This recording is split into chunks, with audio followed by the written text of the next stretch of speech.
सुखिनः सर्वे सन्तु निरामयाः सर्वे भद्राणि पश्यन्तु मा कचित् दुःखभाग् भवेत्। ॐ असतो मा सद्गमय तमसो मा ज्योतिर्गमय मृत्योर्मा अमृतं गमय।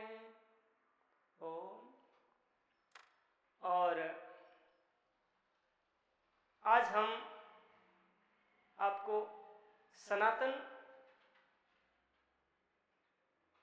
से संबंधित एक संस्था जिसको संपूर्ण भारत की वानर सेना ने रजिस्ट्रेशन कराया है और उसका नाम है ओम सत्य सनातन वैदिक धर्म फेडरेशन, जिसका हिंदी में नाम ओम सत्य सनातन वैदिक धर्म सभा है। और उसका जो कार्य है, किस प्रकार से वो कार्य करेगी, किस प्रकार से हम मिल करके करें, हम विगत 4 वर्षों से इसके मूल ढांचे को समझने में व्यतीत किए हैं और इसके कारण हमारे ऊपर जुर्माना भी लग रहा है, लेकिन हमें समाज की चिंता है। इसके लिए आज मैं आपके सामने आया हूं और जो भी मैंने इस मिशन के लिए हम करना चाह रहे हैं तो उसके निमित्त हम आपसे बात कर रहे हैं। तो देखिए, सबसे पहले हम वर्तमान मुद्दों पर ही बात करेंगे कि इस सभा की आवश्यकता क्यों हुई, क्यों जरूरत पड़ी कि हम ओम सत्य सनातन वैदिक धर्म फेडरेशन की स्थापना करें। जो नाम मिला है बहुत सुंदर मिला है और अद्वितीय मिला है, दूसरा मिल नहीं सकता। तो सबसे पहले हम एक एक मुद्दे पर चलते हैं। सर्वे भवन्तु सुखिन की कामना करने वाले समाज और वर्तमान समाज, इन दोनों के बीच में क्या फर्क हुआ है? क्या हम उन्नति को गए हैं या अवनति को चले हैं? जो सनातन हमेशा सर्वे भवन्तु सुखिन की बात करता है, वसुधैव कुटुंबकम की बात करता है, कृण्वन्तो विश्वम आर्यम की बात करता है, परहित सरस धर्म निभाई की बात करता है, उसी समाज में हम कहीं न कहीं इन्हीं मूल्यों की, इन्हीं ऋषियों की अमानत का उपहास उड़ाते हैं। और इनके पीछे किसी व्यक्ति का दोष नहीं है, इनके पीछे एक मानसिकता का दोष है। एक ऐसा तंत्र चला है बीच में जो विगत वर्षों से देवासुर संग्राम का हिस्सा रहा है और आज भी ये देवासुर संग्राम जारी रहेगा। तो अब वर्तमान समाज की तुलना और सर्वे भवन्तु सुखिन की, वर्तमान में हम भारत की बात करेंगे। भारत का संविधान और सनातन दोनों एक साथ में है, दोनों और समाज कल्याण है, दोनों का उद्देश्य समाज कल्याण है, लेकिन फिर भी समाज का कल्याण नहीं हुआ। जितना होना चाहिए उतना नहीं हुआ। लाखों हमारे शहीदों ने अपने प्राण देकर के इस देश को गुलामी की दास्ता जो पराकाष्ठा थी उससे पुनः विमुक्त हुए हैं। और अब हम इस मिशन के तहत क्या करना चाह रहे हैं वो आपके सामने चरणों में सादर समर्पित हैं। तो सबसे पहले अहिंसा परमो धर्म की कामना करने वाले समाज में आज हिंसा का समावेश कैसे हुआ? चाहे वो हिंदू धर्म हो, चाहे अन्य कोई पंथ हो, सभी में कहीं न कहीं हिंसा ने प्रवेश किया है। और हिंसा धर्म का हिस्सा नहीं है, चाहे वो किसी भी पंथ में हो, क्योंकि ये धरती केवल मनुष्य के लिए नहीं है, पशु पक्षी जीव जंतु, यहाँ की पेड़ पौधे, सभी के लिए धरती माता स्थान देती है। मगर आज का जो मानव है वो दानव बन चुका है, प्रकृति को भी नहीं छोड़ रहा है, पशु पक्षियों को सरेआम काटा जा रहा है, उनको तराजू में तोल करके बेचा जा रहा है, सरकारों के प्रमाण पत्र और लाइसेंस के साथ में बेचा जा रहा है, जैसे वो उनको मारने का अधिकार ही जन्म से मिला है। कोई बकरा है, बकरी है, गाय है, भैंस है, उनको क्या करेंगे? काटेंगे सीधा।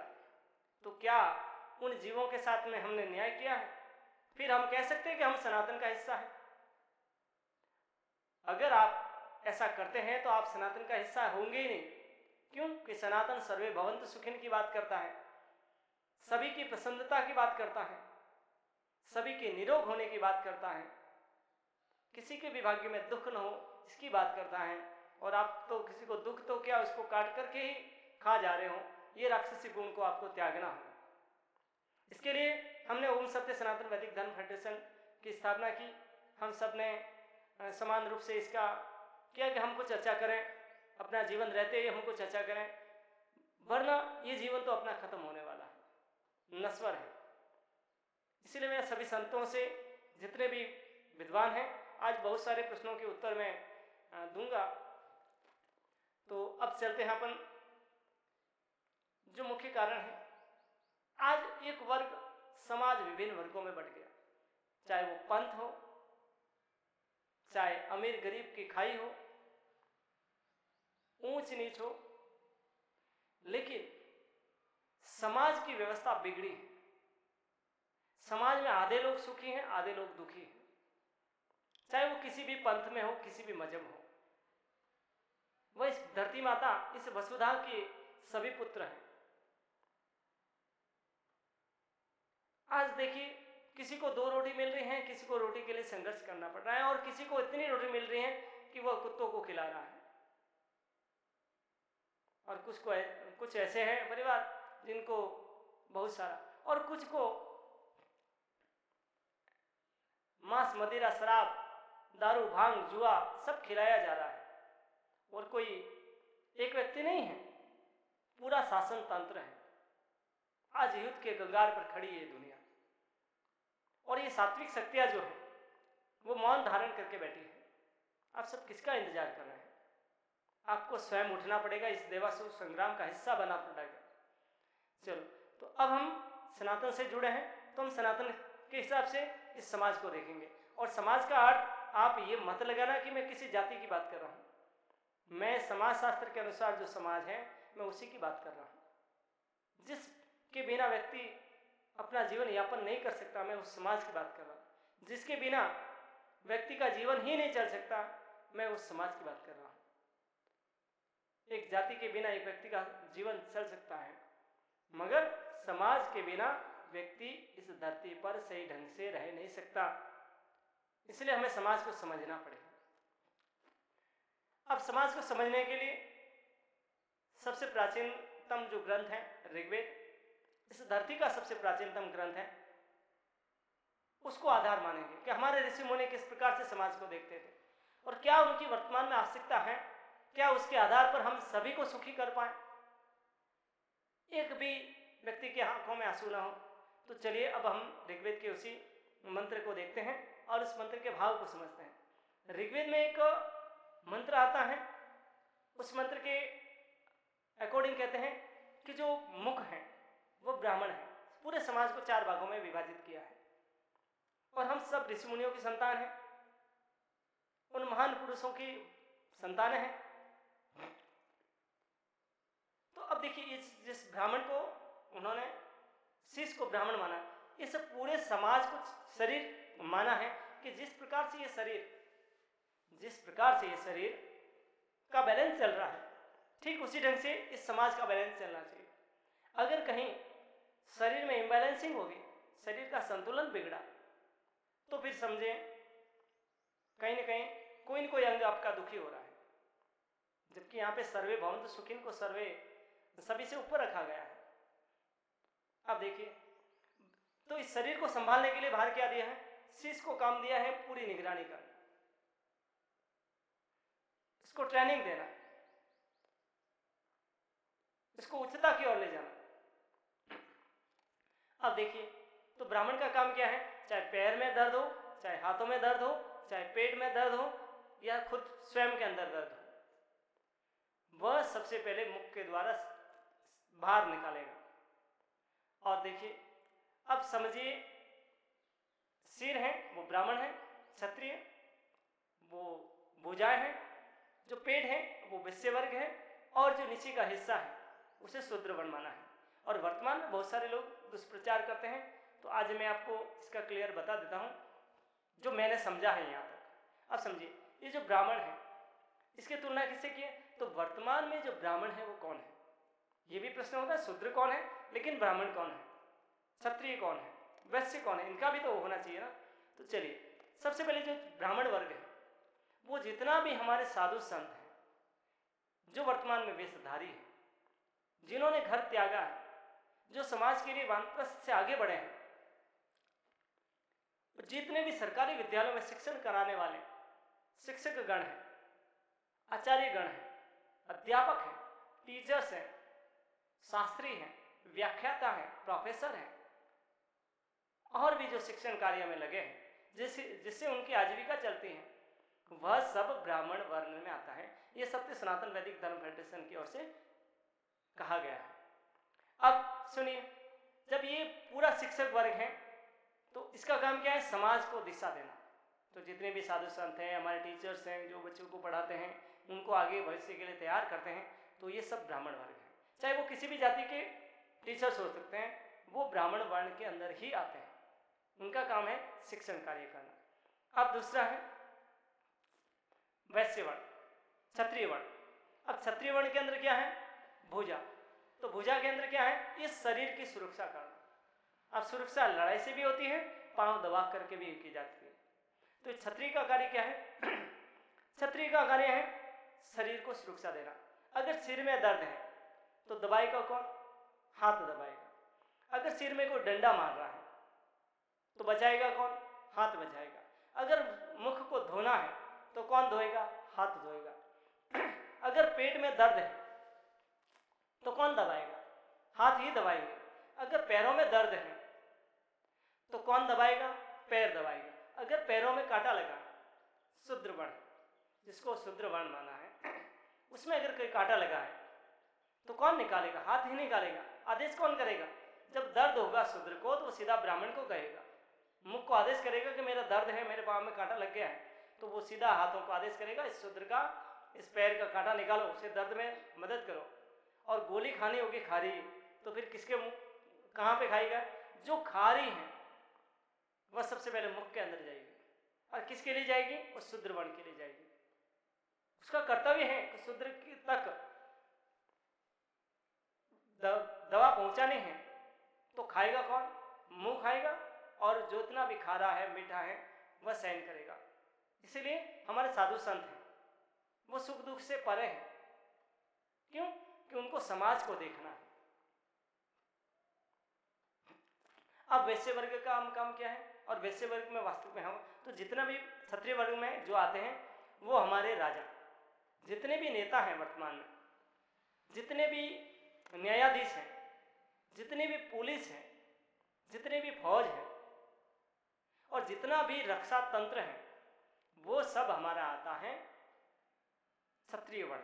और इसका काम क्या है? इस शरीर की रक्षा करना, इस समाज की रक्षा करना। लेकिन वर्तमान में ऐसा नहीं है, या तो ज्ञानतावश या फिर स्वार्थवश कहीं न कहीं इस शरीर के साथ में धोखा किया जा रहा है। वो इस पूरे शरीर पर नियंत्रण करना चाह रहे हैं, जबकि ये संभव नहीं है। ये केवल ज्ञान का ही अधिकार है। तो अब क्षत्रिय वर्ण के बाद में आता है वैश्य वर्ण। वैश्य वर्ण के अंदर क्या होता है? अब जिसकी कोई भोजन करना है, भोजन किस लिए करना है? पूरे समाज के लिए, पूरे शरीर के लिए करना है। तो सबसे पहले चबाने का काम कौन करता है? मुख करेगा। फिर क्या करेगा? चबाने के बाद में तैयार हो गया तो फिर वो भेजेगा पेट में, अर्थात वैश्य वर्ग के। और वैश्य क्या करेगा? उसका शरीर में समान वितरण करेगा। वह शरीर में समान वितरण करेगा, पूरे तंत्र में पहुंचना चाहिए। ऐसा नहीं कि पांवों को तो दिया या सिर को तो दिया, पांवों को नहीं दिया और खुद ही बाहर निकल गया, पेट बाहर निकल गया, तो फिर क्या हुआ? समाज का संतुलन बिगड़ गया, शरीर का संतुलन बिगड़ गया। तो इसके लिए होगा क्या? पेट अपने पास में रखता नहीं, अर्थात संचय नहीं करता। इसीलिए तो हमारे सनातन में अपरिग्रह का नियम दिया है, और ओम सत्य सनातन वैदिक धर्म सभा भी इसी नियम को आगे करके सदस्य और कार्यकर्ता बनाएगी। ये नियम हम पहले शास्त्रों के अनुसार चलेंगे, क्योंकि हमें जल्द ही हम सब जाने वाले हैं।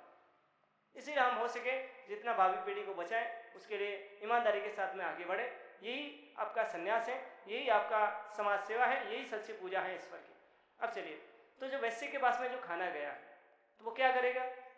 अंदर जाएगा, उसको पचाएगा, उससे उष्मा निकालेगा, जितनी ताकत होगी वो लेगा और फिर उस ऊर्जा को शरीर के समान सभी हिस्सों में समान रूप से जिसको जितनी आवश्यकता है उसको उतनी ऊर्जा पहुंचाएगा। चाहे वो मस्तिष्क में हो, चाहे वो भुजाओं के अंदर हो, चाहे वो पैरों के अंदर हो, चाहे वह स्वयं के लिए हो। तो वैश्य का काम क्या? अब इसमें कौन आते हैं? तो इसके अंदर वो आते हैं जो स्वयं उत्पादन करते हैं और स्वयं ही बेचते हैं, स्वयं सेवा करते हैं और सेवा के बदले उनको मिलता है। मगर इसमें समस्या यहाँ पे हुई, क्योंकि मैंने भी बहुत सारा शोध किया है और उस शोध के आधार पर मैं इस निष्कर्ष पर पहुंचा हूँ कि इसमें कमीशन आधारित व्यापार हिस्सा नहीं बनता है। जिसमें भी कमीशन का आता है, उत्पादन किया, इसीलिए हमारे वैश्यवर्ण में कृषि पालन और पशुपालन सर्वोपरि में आता है। उसके बाद में जो सेवा वर्ग है, कैसे जैसे कि सुथार, लुहार, कुम्हार, क्योंकि ये सेवा के बदले अपनी आपूर्ति, पेट की आपूर्ति करते हैं, तो ये वैश्य वर्ग हैं। व्यापारी वर्ग ये इसमें नहीं आएगा। क्यों? कि ये संचय करेगा, कमीशन मूल्य बढ़ा करके बेचेगा, तो क्या होगा? ये इसका हिस्सा नहीं बन सकता, क्योंकि यहाँ पे संग्रह अपरिग्रह नियम बीच में अटकेगा। पेट है तो पेट क्या करेगा? संग्रह नहीं करेगा, जितना चाहिए उतना ही लेगा, मगर वहां पर संग्रह की अवधारणा स्थापित हो जाती है। तो जब संग्रह की अवधारणा होगी तो पेट बाहर निकल जाएगा, पेट बाहर निकला तो शरीर का बैलेंस बिगड़ा। तो शरीर का बैलेंस बिगड़ना मतलब किसी भी वर्ग के साथ में आर्थिक असमानता नहीं होनी चाहिए, लेकिन हो जाती है। वर्तमान में तो पूंजीवाद बहुत हावी है, पेट बाहर निकले पड़ा है, निचला वर्ग दबा पड़ा है, भुजाओं ने सिर पर कब्जा कर रखा है, इसको बोलने का अधिकार नहीं है ब्राह्मण वर्ग को। उनको तो जहाँ के आपको किसी भी चुनावी रैली में किसी भाग नहीं लेना है, जबकि सबसे शिक्षित वर्ग का काम होता है इस पूरे शरीर की देखरेख करना। और कुछ इसको जन्म न मानते हैं तो उनसे विनम्र निवेदन है कि आप सनातन के साथ में धोखा न करें। ये समाज की बात है, इसीलिए शहर से स्वीकार करें। अगर आप वेद पठन पाठन कराते हैं, बच्चों को पढ़ाते हैं स्कूल में, चाहे वो कोई भी किताबें हैं फिलहाल में जो भी चल रही है, समाज ने स्वीकार किया है, उनको पढ़ाने वाले सब ब्राह्मण हैं। आपका व्यवसाय के आधार पर वर्ण होगा, ऐसा नहीं कि आपके जन्म के आधार पर। आप जो व्यवसाय कर रहे हैं उसी के अनुसार आपका वर्ण है। अब आते शूद्र वर्ण में, क्योंकि सबसे ज़्यादा आज मैंने जो सोशल मीडिया पर देखा तो बहुत सारे ऐसे वीडियो जिनसे बहुत सारा गुस्सा भी आता है, लेकिन थोड़ा सा शांत रह करके चलना है। वो निरंतर लगे हैं समाज को तोड़ने में, कोई उनको केवल पैसा दिखता है, भाषा, वाणी सब कुछ नष्ट हो चुकी है। अगर वो समय रहते अपने विचारों में बदलाव नहीं करते हैं तो मैं सत्य सनातन वैदिक धर्म सभा से आप सबका आह्वान करता हूं कि आप आइए, एक मंच पर खड़े हुए। हम 9000 तहसीलों में, हम आपको आगे जैसे इस मिशन का उद्देश्य है 800 जिले, 9000 तहसीलें और 5.5 लाख गांवों में सत्य सनातन वैदिक धर्म ग्राम सभाओं का गठन करेंगे और एक साथ में आवाज उठाएंगे, तब अवश्य ही समाज में बदलाव होगा जो गलत हैं उनके। तो इसके लिए हमें एक प्री प्लान के आधार पर चलना पड़ेगा। तो चलिए अब देखते हैं आर्थिक शूद्र वर्ण। तो शूद्र वर्ण के अंदर वो वर्ण आता है, मनुस्मृति कहती है कि जन्मना जायते शूद्रम कर्मणा द्विजुच्यते। श्रीमद् भगवद गीता कहती है जन्मना जायते शूद्र संस्कारात् द्विजुच्यते। जब तक आप उन्नति करके वर्ण नहीं कर लेते तब तक आप उसी वर्ण में रहोगे। शूद्र वर्ण एकदम पवित्र वर्ण है, उसके अंदर न तो दोष लगा है, न उन्नति की है, न पतन हुआ है। आज आपने 4 वर्ण के बारे में सुना है, मगर मैं 3 जो अवर्ण है, जो अछूत वर्ण है, मैं उनके बारे में भी आपको जानकारी दूंगा। फिर आप देखना कि आप कौन से वर्ण में आ रहे हैं। तो ठीक है, शूद्र वर्ण मतलब मूल वर्ण है। इस वर्ण से सभी की उच्चता की और निम्नता की और दोनों का जो मेन संगम है वो है शूद्र वर्ण। बच्चा जब जन्म लेता है तो वह शूद्र वर्ण के अंदर ही आता है, चाहे वो किसी ब्राह्मण पिता का बेटा हो या क्षत्रिय पिता का बेटा हो, चाहे वैश्य पिता का बेटा हो, चाहे शूद्र पिता का बेटा हो, सबसे पहले वह शूद्र वर्ण के अंदर ही जन्म लेगा। ये हमारी मनुस्मृति और हमारे शास्त्र कहते हैं। अब देखिए, बच्चा है जिसकी मैं आपको आप कैसे पहचानूंगी कि ये शूद्र वर्ण के अंदर है, तो जिसकी एक कारीगर होता है, कारीगर के पास में काम करने वाले जो लोग होते हैं उसमें से वो लोग अगर कारीगर बन जाते हैं तो वो क्या हुए, जब तक काम सीख रहे हैं अंडर कारीगर के अंडर में काम कर रहे हैं तब तक वो शूद्र वर्ण के अंदर है। और जैसे ही उनको समाज ने मान्यता दी, कारीगर का काम सौंपने लगे, तो समझ लीजिए वह वैश्य वर्ण में आ गए।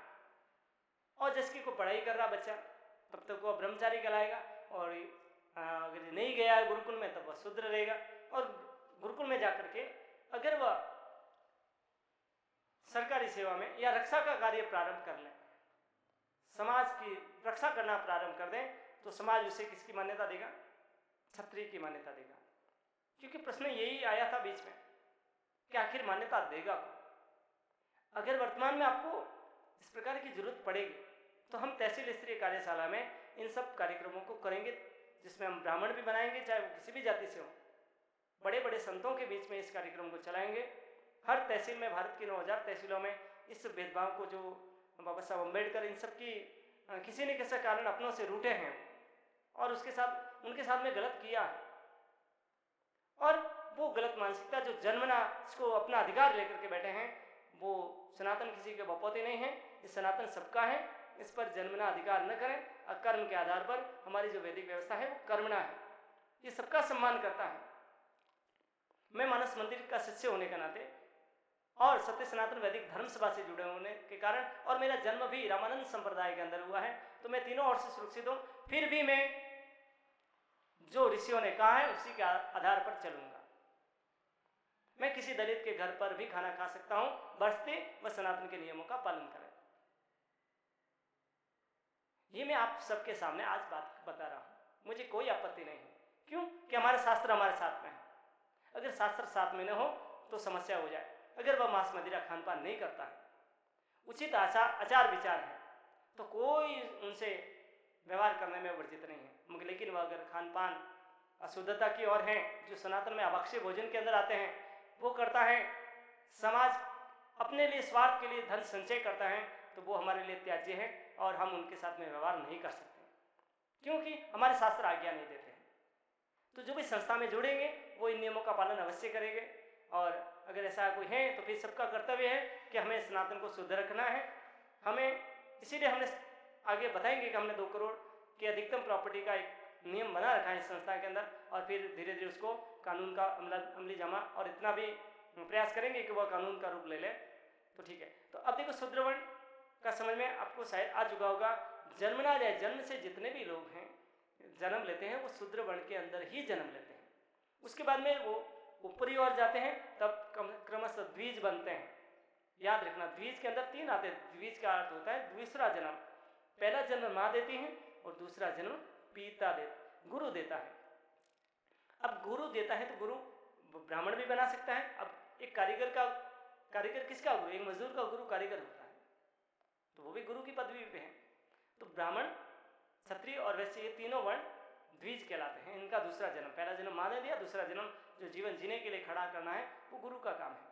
अगर नहीं हो पाता है तो फिर तीनों वर्णों की सेवा करके उसका काम चलाया जाएगा, ताकि उसे स्वाभिमान, और फिर इन तीनों वर्णों को उसी वर्ण के आगे झुका दिया, ताकि उसको ऐसा नहीं कि मेरे अज्ञानता के कारण इस धरती पर मेरा कोई अधिकार नहीं है या मुझे नीचे देखना पड़ेगा, ऐसा नहीं है।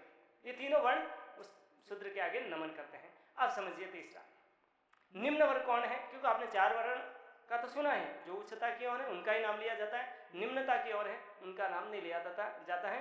तो ये हमने अपने अध्ययन के अनुसार इसको और डिवाइडेशन किया है। नीचे के जो 3 वर्ण है वो पैशाच, सबसे निम्नतम पैशाच, उसके मध्यम में राक्षस, और उसके ऊपर जो है वो है असुर। अब असुर से अपन स्टार्ट करते हैं, असुर, राक्षस और पैशाच। अब देखिए, असुर कौन होता है? न सूरा चाहे सूरा, जो सूर नहीं है। सूर का अर्थ होता है देवता। देवता का अर्थ क्या होता है? मनुस्मृति कहती है जो परमार्थ में जितने भी लोग लगे हैं वो देवता है। अब जितने भी लोग लगे हैं, वो चाहे जड़ है चाहे चेतन है, वो सब किस श्रेणी में आते हैं? देव। वो देने का भाव रखते हैं, और जो इन भावों को नहीं रखता है, इसके विपरीत रखता है, वो है असुर। सूर असुर, मतलब इसका उल्टा समझ लीजिए। इसके अंदर देने का भाव नहीं है। देवता समाज के लिए जीते हैं और असुर अपने लिए जीते हैं, इसके लिए समाज को भी दाव पे लगा देते हैं, तो वो असुर श्रेणी में आ जाते हैं। राक्षस किसको कहते हैं? जो अपने लिए किसी का प्राण ले ले, किसी जीव का प्राण ले ले और अपनी आपूर्ति करे, अपनी पेट पूर्ति करे, उसी में संलग्न रहे, तो वो उस व्यवसाय में लगे हुए लोग हो, चाहे स्वयं कभी कभार खाने वाले लोग हो, वो सब इस राक्षस के वर्ण में आ जाते हैं। इसके अलावा पैशाच, वो तो बहुत ही अधम प्रकृति हैं, जो इन दोनों से भी अति निम्नता की ओर गई है। उसमें क्या है, किसी मनुस्मृति कहती है कि किसी जीव का कच्चा रक्त तक पीना अगर ऐसा कोई लोग करते हैं तो वो पैशाच जाते हैं, वो राक्षस से भी गिने नीचे हैं। तो ये 3 नीचे अवर्ण आते हैं और जो 4 वर्ण हैं वो ऊपर शुद्ध वर्ण है और वो उच्चता की ओर गए हैं। अब देखिए ये वर्णाश्रम व्यवस्था है, तो अब मुझे नहीं लगता है कि आपको इससे कोई आपत्ति होगी। अब सनातन में व्यक्ति, ये जो सनातन है ये पूर्णतया समाज का व्यवस्थित रूप है, लेकिन कुछ स्वार्थी तत्वों ने इसको बिगाड़ा है। अब आपने देख लीजिए 16 संस्कार, तो विधान क्या किया? 16 संस्कार, 5 महायज्ञ और 3 ऋण, ये बहुत जरूरी होते हैं समाज के संचालन के लिए, इनका महत्व बहुत बड़ा है। 16 संस्कार, ये एक व्यक्ति जब इस धरती पर जन्म लेता है तब समाज के ऊपर 16 संस्कारों का बोझ चढ़ता है। अर्थात आप समझिए नहीं, जो 16 संस्कार हैं वो कार्य समाज का है। व्यक्ति ने जन्म लिया तो उसकी खुशियां कौन मनाएगा? समाज मनाएगा। व्यक्ति का विवाह होता है या उसके गुरुकुल की व्यवस्था है, चाहे उसके शिक्षण कार्य हैं, जितने भी उसके जीवन में 16 उत्सव आएंगे, एक व्यक्ति के जीवन में 16 बार उत्सव आएंगे और वो 16 का जो खर्च है या उसको पूर्ण करने की जिम्मेदारी है वो समाज की है। तो आप कहेंगे कि ऐसा कैसे? हाँ, ये एक बहुत ही व्यवस्थित ढंग से समाज को किया गया है। अब जिसकी माने कि मैं बड़ा उदाहरण लेता हूँ विवाह का या मृत्यु का। किसी की मृत्यु हो गई समझ लीजिए, तो उसमें क्या होता है, अब उसके घर में किसी को भी काम करने की आवश्यकता नहीं है। ये सनातन में 16 संस्कारों में अंत्येष्टि संस्कार है, उसमें लिया उसके घर पे तो चूल्हा भी नहीं जलेगा, उनके घर वालों को बाहर जाने पर प्रतिबंध लग जाएगा और उस प्रतिबंध को कहा है पातक। अगर किसी के घर में सूतक लग जाए तो फिर उसको सूतक लगा देते हैं। उस समय जब तक सूतक है तब तक वह बाहर नहीं जाएगा। इसका वैज्ञानिक कारण है। हो सकता है किसी व्यक्ति का जन्म और उस समय अशुद्धियाँ हो जाए तो उसे क्या करेंगे, पनघट तक जाने में लॉक लगा देंगे। किसी के घरों में नहीं जा सकते, कोई मंगल कार्य में नहीं जा सकते, जहाँ भीड़ भाड़ हो रही है वहाँ पर जाना उनका वर्जित है। क्यों? कि वहाँ पर विषाणु हो सकते हैं, रोगाणु हो सकते हैं, इसीलिए हमारा जो तंत्र है उनको प्रतिबंधित किया। तो फिर व्यवस्था क्या की, अब जिस घर में मृत्यु होती है तो आप देखते होंगे जिस घर में मृत्यु हुई उसमें क्या होगा, आसपास के लोग क्या करेंगे, उसके घर में खाना पहुंचाएंगे। उसके घर में चूल्हा नहीं जलेगा, गरुड़ पुराण के अंदर ही लिखा हुआ है और सही है और होना भी चाहिए। जब चूल्हा नहीं जलेगा तो क्या करेंगे, गांव वाले उसके घर में पानी, खाना पीना, और ये जब कब तक चलेगा, ये लगभग 3-4 दिन तक चलेगा, जब तक उसका केश कर्तन और मुंडन संस्कार नहीं करते हैं पूरी तरह,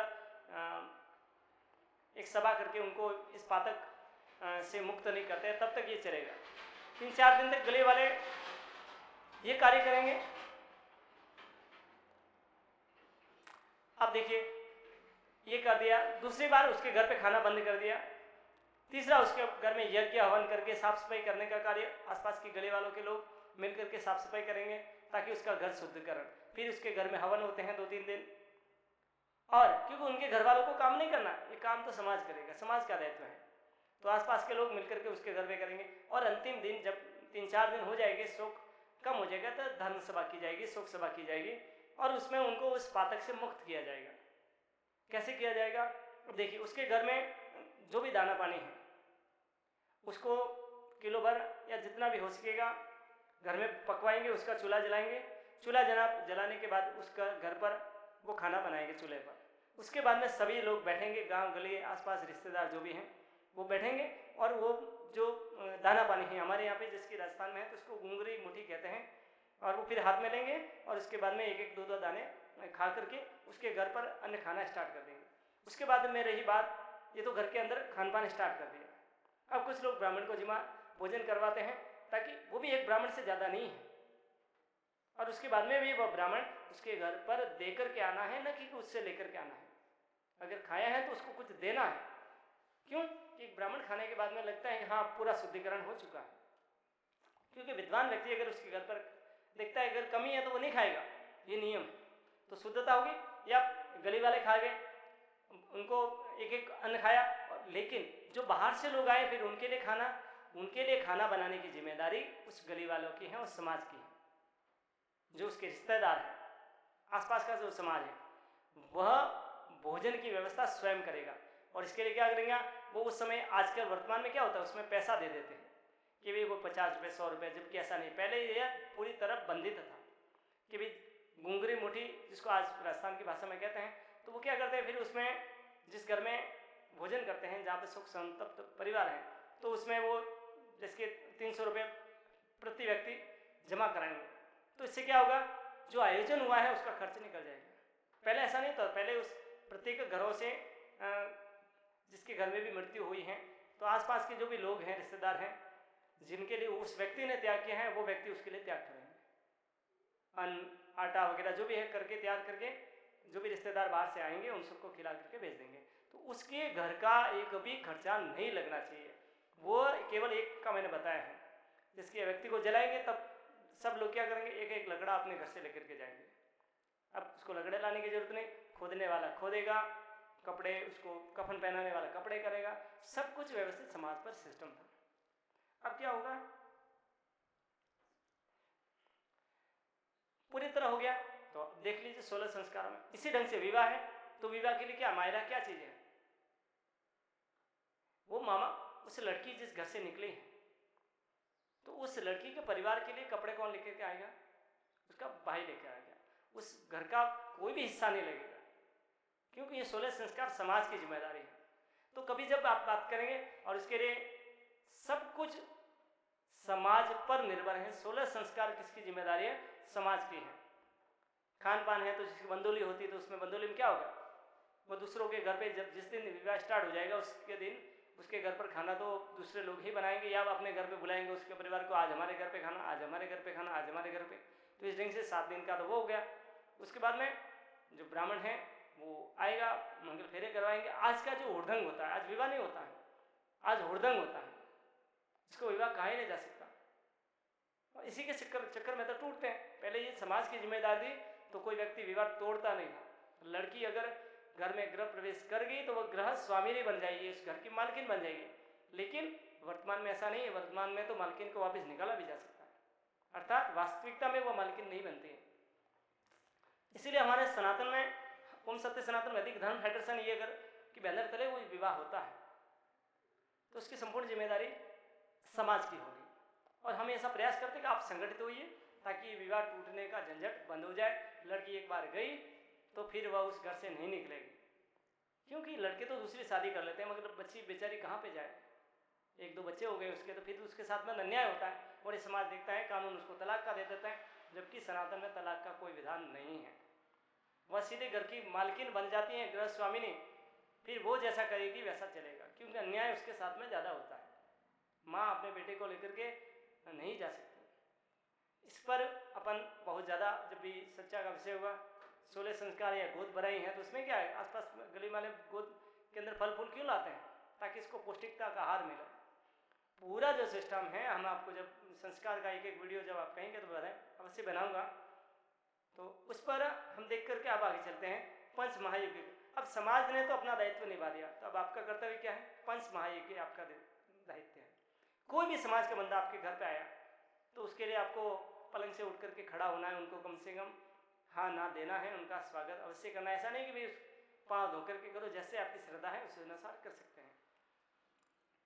आदर सत्कार अवश्य करना है। तो ये पहला यज्ञ धर्म का मैं बता रहा हूँ, ये पहला यज्ञ हो गया। उसके बाद में जो अपने आसपास में जीव जंतु हैं, प्रकृति का हिस्सा है, उनकी देखभाल करने के लिए बलि वैश्वदेव यज्ञ है। जैसे कि चिड़िया है, कुत्ते हैं, आसपास में जो जीव जंतु रहते हैं उनकी सुरक्षा की जिम्मेदारी किसकी है? उस व्यक्ति की है। आपको चिड़ियों को चुगा देना है, अर्थात आपको चिड़ियों को चुगा देने से आपका बलि वैश्वदेव यज्ञ पूर्ण हो जाता है। गाय को चारा दे दो, अगर कोई भूखा है तो उसको रोटी दे दो, तो ये त्याग आपके अन्न का त्याग होगा, तो ये बलि वैश्वदेव यज्ञ का भाग होगा। इसके बाद में देव यज्ञ। अब आपने समाज उन पशु पक्षियों से जो लिया है उनको तो दे दिया, अब आपने सड़क, पनघट, कुआं या अन्य जगह से आपने कुछ सेवा ली है तो उसको भी वापस देना पड़ेगा। तो क्या करेंगे? सुबह उठ करके आपने ध्यान होगा तो औरतें मार्ग को बुहारती हैं। अपने रामायण में सबरी क्या करती हैं? वो पंथ बुहारती है ना, मार्ग की साफ सफाई करती हैं। आज भारत स्वच्छ भारत मिशन के तहत ऐसा किया जाता है, लेकिन पहले ऑटोमेटिक मोड में समाज चलता था, उसमें किसी को कहने की जरूरत नहीं। सुबह उठ करके, आज भी औरतें देखो जल्दी उठ करके पूरा रास्ता साफ करती गाँवों में। तो सनातन संस्कृति गाँवों में तो अवश्य ही जिंदा है, लेकिन अब कहीं ना कहीं इस पूंजीवाद के चक्कर में वो भी मिसमैच हो रही हैं, हट रही है।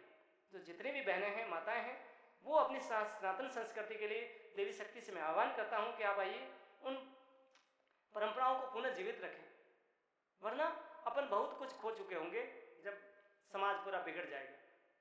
हमें सर्वे भवंतु, तो अब जिसके रास्ता बोलते तो क्या होता? रास्ता जब बुहारती हैं तो उसके मार्ग समाज के प्रतिभाव के मैंने समाज के लिए किया है। पीपल पूजा, वृक्षों ने ऑक्सीजन दी है आपको, तो उसके प्रति आपके कर्तव्य है, तो आप उनके लिए वापस पानी पिलाते, उनकी सुरक्षा करते। तुलसी का पौधा घर में रखते, तो तुलसी की पूजा रख दी ताकि आपको बीमारी ना हो, क्योंकि वो बीमारियों से बचाएगी तो आपको उसको बचाना पड़ेगा। पनगढ़ पे, तालाब आपको पानी, धरती के अंदर पानी का सोर्स बढ़ाता है, पानी पीते हैं कुओं की, तो उनकी स्वच्छता की जिम्मेदारी आपकी है। तो वहां पर जाकर के सेवा करना ये धर्म है। जो ओरिजिनल में जो आप कहें तो ये सनातन धर्म का मूल है। तो जहां से आपने जो लिया है उसको वापस देने का भाव है। परमार्थ के जात में जियो, तेरा तुझको सौंप कर क्या लागे मेरा। तो तेरा तुझको सौंपा, जैसे पानी पनघट से पानी पिया है तो उस पनघट की जिम्मेदारी भी आपकी है। तो उस ईश्वर की अमानत को सौंपना है, ईश्वर को मान करके चलना है कि ईश्वर का है, मैंने यूज किया तो मैं उनकी साफ सफाई करूँ, इसके प्रति मेरे भाव होना चाहिए, श्रद्धा भाव होना चाहिए। अब आया स्वाध्याय, तीन होंगे। स्वाध्याय के अंदर क्या होता? जब तक हम अध्ययन नहीं करेंगे, सत्संग नहीं करेंगे, कीर्तन नहीं करेंगे, सत्य का ज्ञान नहीं करेंगे, तब तक ये बातें आपको कैसे याद होगी कि 16 संस्कार समाज की जिम्मेदारी है, पंचमहायज्ञ व्यक्ति की जिम्मेदारी है। तो ये समझने के लिए स्वाध्याय अवश्य है। स्वाध्याय कैसे किया जाएगा? स्वाध्याय स्कूल में जाकर के भी किया जा सकता है। गुरुकुल तो इन सरकारों की नकारात्मकता के कारण बंद हो चुके हैं, लेकिन अब हमें हर मंदिर में गुरुकुल अवश्य ही खोलना है। भले ही आपने को प्रतिदिन नहीं कर सकते तो अपन पूर्णिमा और अमावस्या को अवश्य ही एक दिवसीय गुरुकुल करें या शाम को सत्संग करें, उसमें इन बातों को अवश्य ही प्रसारित करें। यह आपका कर्तव्य है, तभी धर्म की रक्षा होगी, सनातन की रक्षा होगी, इस समाज की रक्षा होगी। आप सच्चे अर्थों में धर्म के सेवक बनेंगे। अपने लिए नहीं जीना है, औरों के लिए जीना है।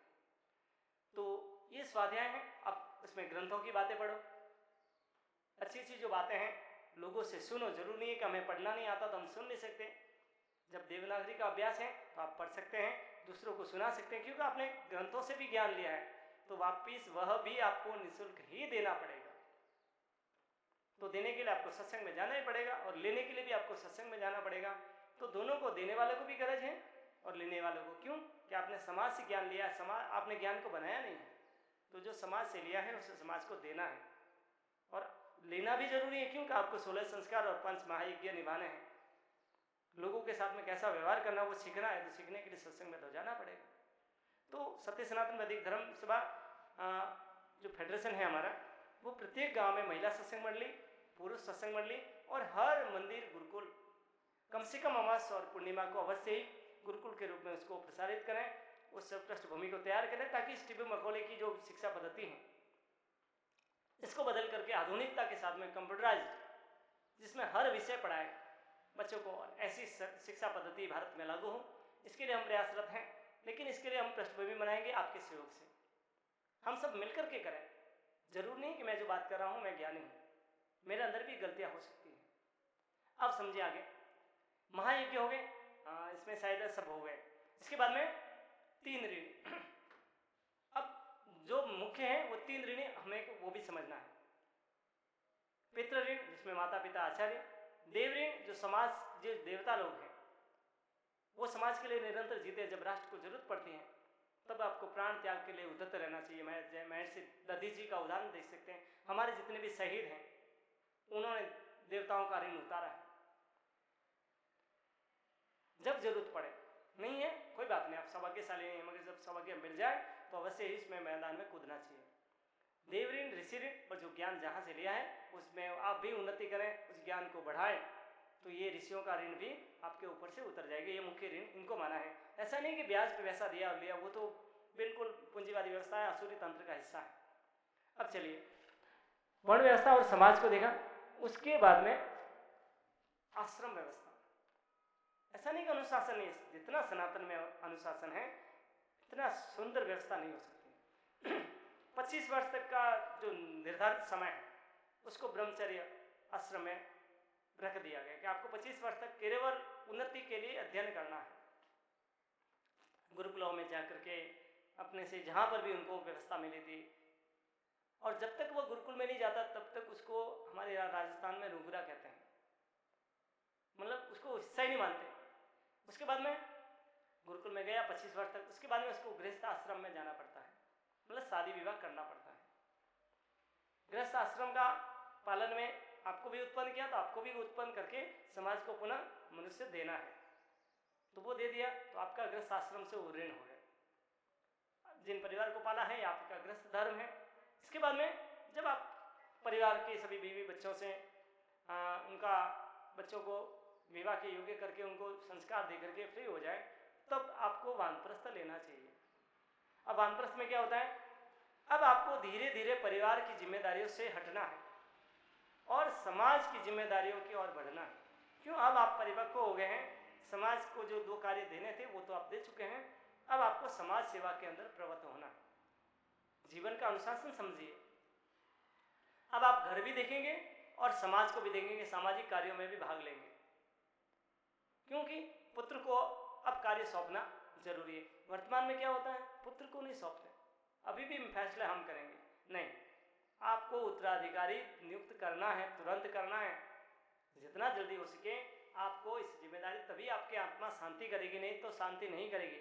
जीवन भर कमाते रहो, तो ये जीवन भर कमाने का के लिए आपने जन्म नहीं लिया है, आपको सनातन को समझना पड़ेगा। दुर्भाग्य है कि हमारे सामने से गुरुकुलों को हटा दिया गया और इस आसुरी तंत्र को हम अवश्य ही ठीक करेंगे, आप सबके सहयोग से करेंगे। अब समझिए, जब वानप्रस्थ पूर्ण हो जाता है तब संन्यास ले लेते हैं।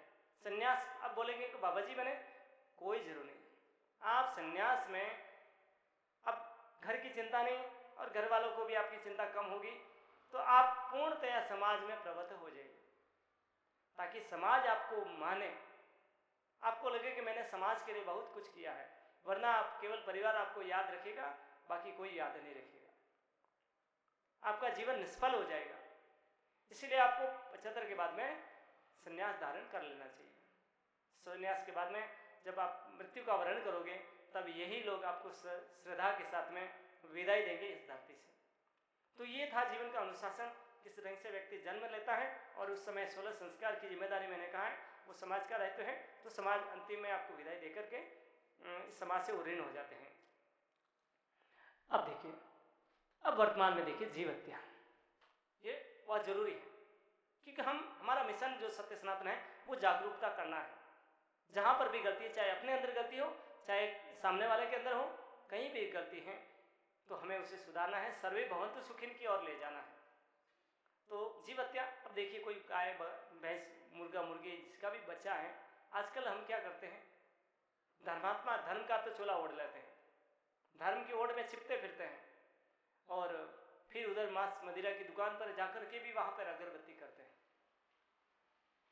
या दीपक लगाते हैं। अब देख लीजिए उसमें क्या होगा, आप अधर्म के अंदर कीचड़ में पड़े हैं और वहां पर ईश्वर को याद कर रहे हैं। ये दुर्भाग्य है। हमारे पुराणों में लोगों ने जो मर्जी आई वो मिलाया, जो मर्जी आई की, लेकिन हमें वेद को छोड़ दिया, हमें सत्य को छोड़ दिया, ईमानदारी को छोड़ दिया। तो हमें किसी भी जीव को उत्पन्न किया है तो मारने का अधिकार नहीं है। ईश्वर की मूर्तियां हैं, उसे तोड़ने का अधिकार किसी को नहीं है। प्रकृति केवल मनुष्य के लिए नहीं है, सभी जीव जंतुओं का हिस्सा है इसमें। लेकिन अपन ने तो पृथ्वी को पट्टों में बांट लिया है, ये खेत मेरा, ये घर मेरा, और मरने के बाद में किसी को देते भी नहीं है। जबकि किसी के पास में घर नहीं हो, किसी के पास में 1000 बीघा का घर है या खेती है। तो ये क्यों हुआ? क्योंकि कहीं न कहीं इस पूंजीवाद ने सबको बिखेर दिया है। दूसरा है जीव हत्या। तो बताइए उस जीव का क्या दोष है जो इस धरती पर नहीं रह सकता? आप तो राक्षस हो, इसीलिए हर जीव को खाने पे तुले हो, तो ये राक्षसी प्रवृत्ति आपको छोड़नी पड़ेगी। अब शराब, जुआ, मांस, मदिरा, ये क्या है? अब शराब, गली गली में ठेके खुले हुए हैं, तो क्या इससे भारत का विकास होगा? अगर ऐसा विकास है तो ऐसे विकास को हम नहीं मानते। भावी पीढ़ी को नरक में डालो। किसी घर में अगर पिता शराब पी के आता है तो क्या उस घर में खुशी आएगी? वो परिवार मातम मनाता है, गालियां देता है कि हमारे पिता को किसने विवश किया है। वह बच्चों के लिए शाम को खाना लेकर के जाने की बजाय शराब पी करके जाता है, उनका खाना जो बना चुका होता है उसको भी बिखेर देता है। तो ऐसा दुख देख करके सरकार ने उसको प्रतिबंधित करना चाहिए था। ये राजाओं का कर्तव्य था, नेताओं का कर्तव्य था। लेकिन कौन सुने? उनको तो पूंजी की पड़ी है, पेट को भरना है, चाहे किसी भी शरीर के पैरों पर भार क्यों ना आ जाए। तो इस व्यवस्था को हमें उखाड़ के फेंकना है। अगर ऐसा नहीं किया तो आपके बीवी बच्चे बहुत दुखी होंगे और आपके जो बच्चे हैं वो कहीं न कहीं इस लत की ओर बढ़ेंगे। तो आज से हम इस व्यवस्था को, समाज का ध्यान आकर्षित करेंगे कि आप इस व्यवस्था को कहीं न कहीं हमें रुकना पड़ेगा। अधर्म अत्यधिक हो गया है। दूसरा जुआ। अब देख लीजिए आज वर्तमान में जो इंटरनेट पर आज हर मोबाइल में जुए की ऐप इंस्टॉल हो जाती है, बहुत सारे लोग बर्बाद हो जाते हैं। हाल ही में हमारे सामने एक मामला ऐसा आया है। हालांकि जिसके साथ में भी ऐसा हो, सबसे पहले तो अपने आप को सुरक्षित करना है।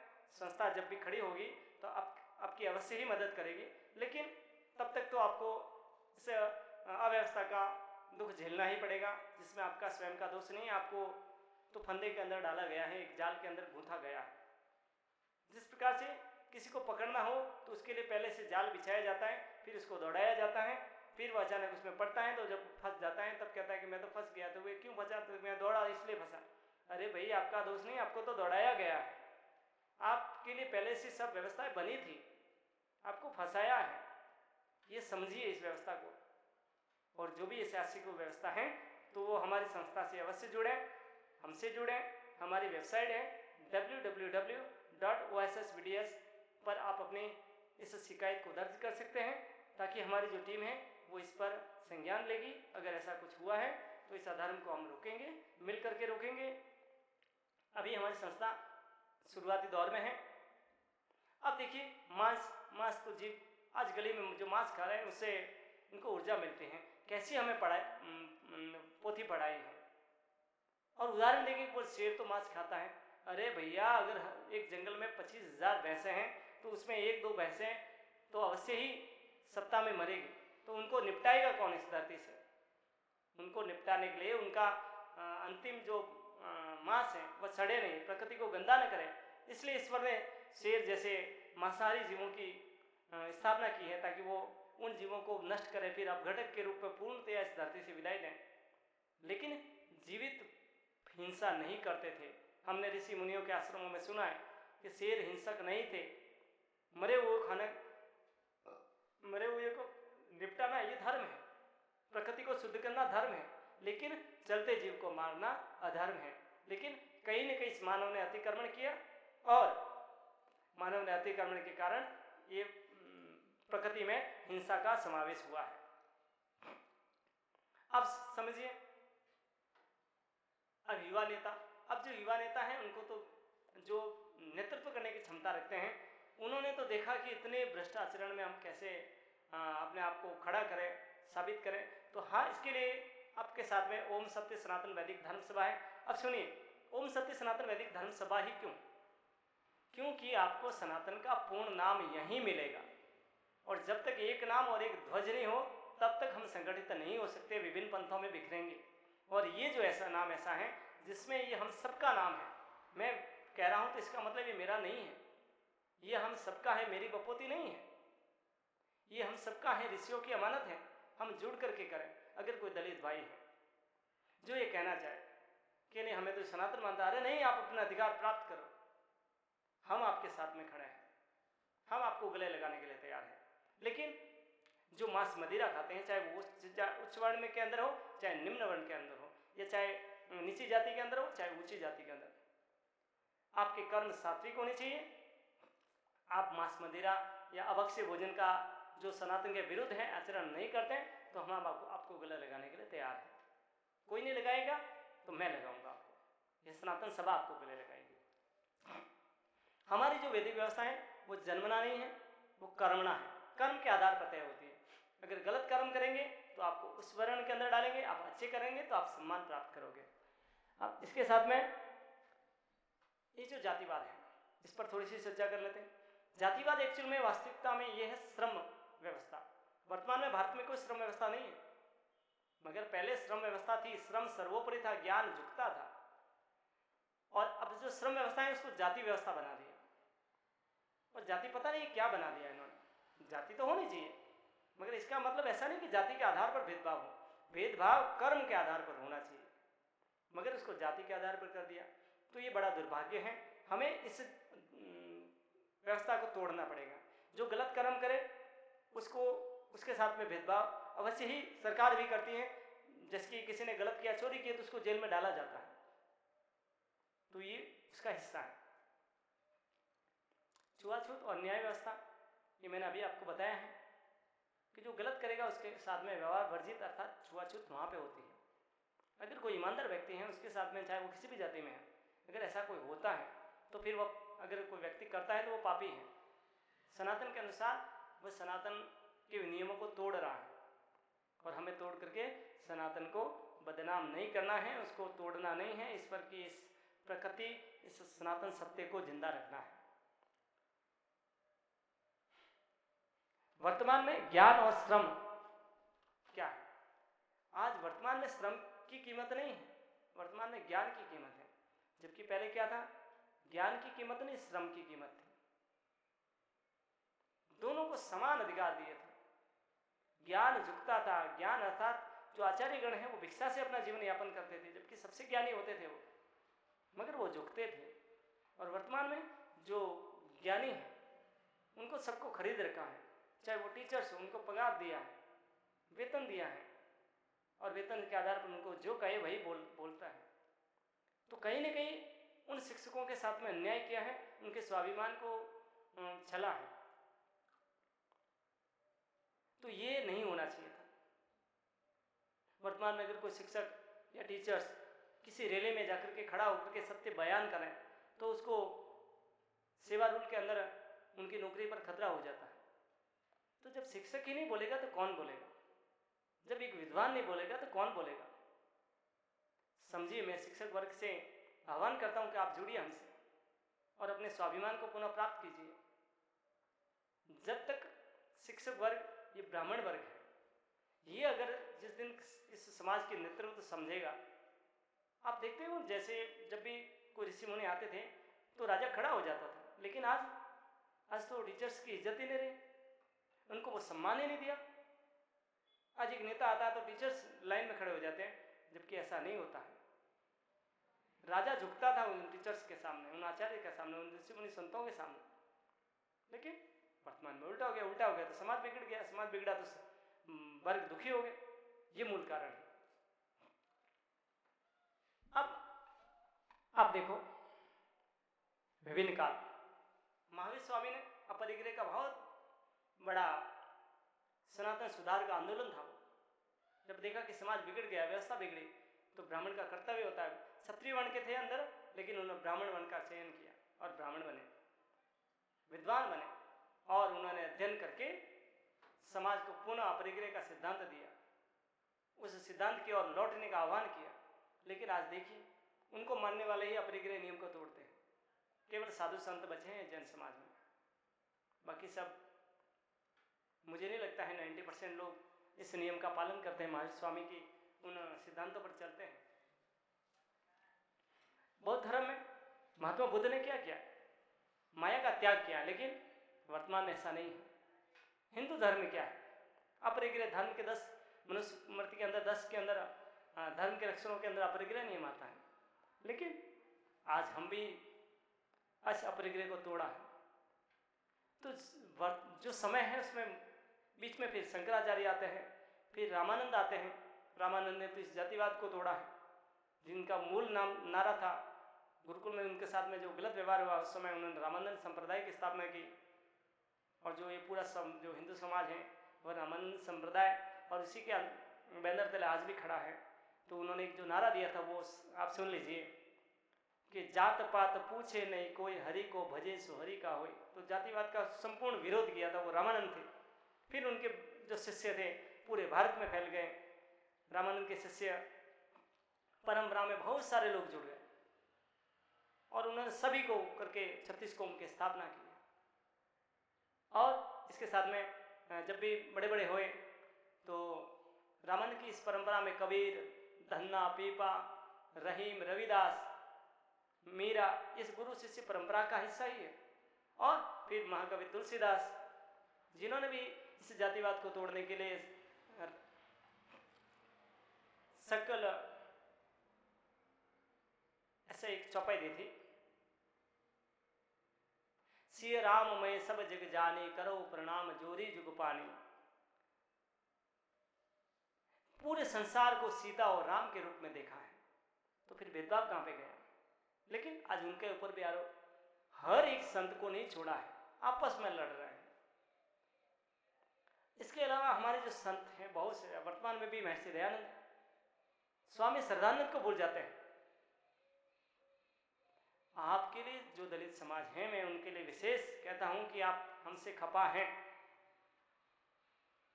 हमारे इस जो पूर्वजों ने जो व्यवहार किया है, आप उनको भूलिए, अपने स्वाभिमान के साथ में आप आगे बढ़िए।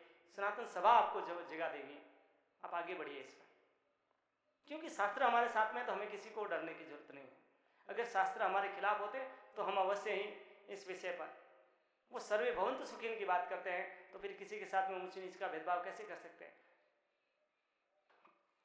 उसके बाद में जो गुलामी और सनातन को तोड़ने के लिए एक वक्त समय तो आया नहीं। महात्मा बुद्ध से पहले जो नकली लोग थे उन्होंने बहुत सारा सनातन में की ओट में रह करके काम किया। फिर महावीर स्वामी, उसके बाद में महात्मा बुद्ध, फिर बीच में जितने भी तुर्क है, हूण है, कुषाण है, मुगल है, अंग्रेज है और वर्तमान नेता भी तो मानो ये भी इसी का हिस्सा है। वर्तमान नेता में सभी नेता नहीं, जो कुछ भी हैं, थोड़े कुछ ईमानदार भी हैं जो निरंतर लड़ते, बाकी उनकी चलती रही, उनके पीछे समर्थन नहीं है और समर्थन होना बहुत जरूरी है। तो हमें उन लोगों को सपोर्ट करना है जो हमारी बातों से सहमत हो, समाज के लिए चिंतित हो वास्तविकताओं में, तो हमें उनको संपूर्ण सहयोग देना है, तब हमारा समाज सुखी होगा। और देखो दूसरी बात है, जो जातिवादी नेता बने, ये फला जाति का नेता, ये इस जाति का नेता, इन जातिवादी नेताओं ने तो बहुत कुछ सनातन को नुकसान पहुंचाया है। और हमारा जो दायित्व है वो सत्य सनातन वैदिक धर्म को पुनः मंच देना है, उसे उस स्वाभिमान के साथ में स्थापित करना है, ये हम सबकी जिम्मेदारी है।